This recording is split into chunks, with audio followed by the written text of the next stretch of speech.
Hey everybody, welcome back to another episode of the Gallivanting Gourmet. This is Alexander, and today we're going to be doing myths versus reality, uncovering famous historical myths, part 2.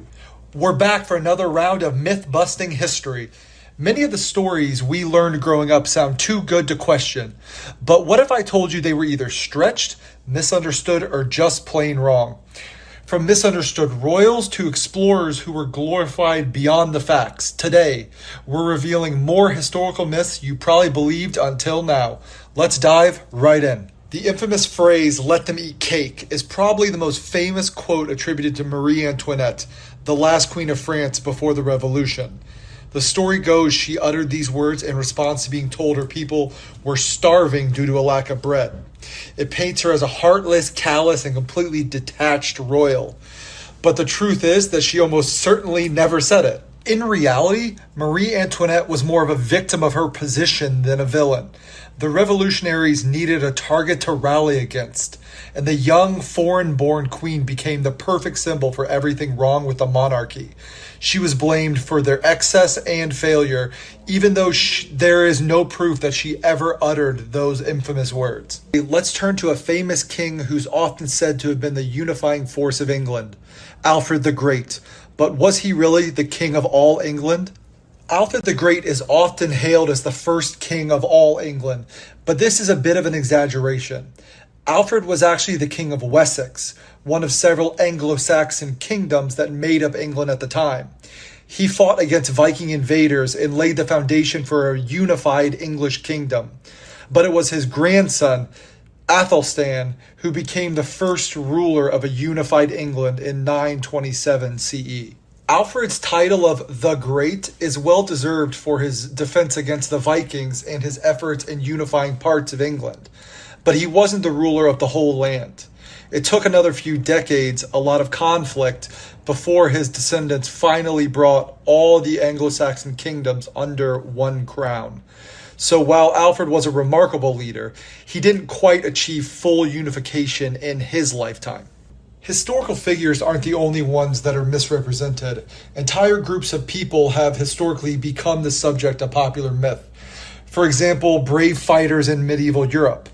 But were these knights always the chivalrous heroes that we imagine? When you think of a knight, you probably think of valor, honor, and loyalty. The chivalric code they were sworn to abide by evokes images of selfless protectors who rescued damsels in distress and fought for justice.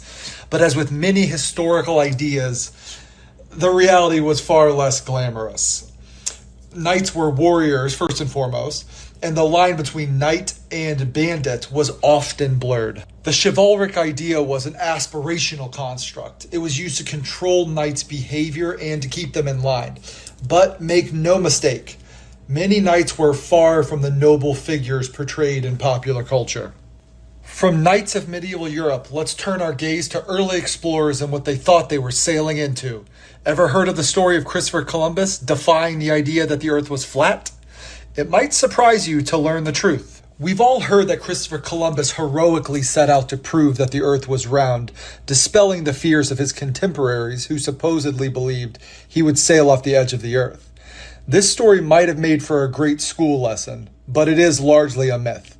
Educated people in Columbus's time, particularly scholars and sailors, already knew that the earth was round. This is something that they've known as early as ancient Greece. In reality, Columbus was fortunate that the Americas were in his way. Otherwise, he and his crew might never have survived the trip across the vast ocean.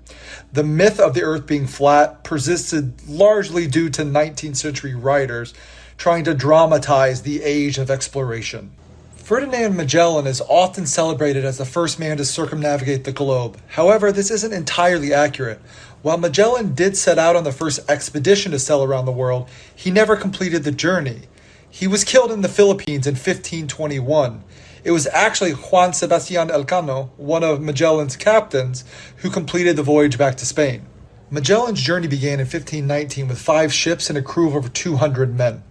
After navigating treacherous waters and crossing the Pacific, Magellan met his end in a skirmish in the Philippines.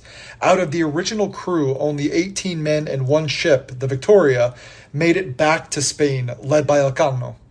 Despite him not surviving the trip, Magellan's name is still synonymous with this monumental feat.